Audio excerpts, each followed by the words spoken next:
All right, once you have the car raised up, you're gonna go around and remove all the T27 Torx bolts on the splash guard, and it will lower down. Once you remove all those Torx bolts, your splash shield will drop to the ground.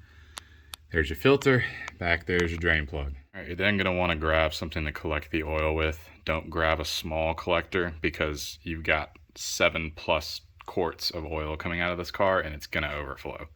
So make sure you have something decent size like this. Put it below the filter, get your wrench, crank it loose.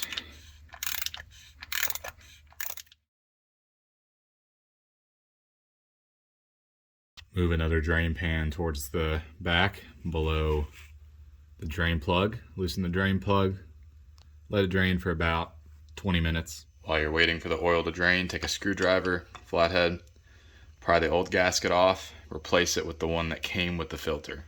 After it's done draining, tighten it back up, make sure your filter's been changed, put back on.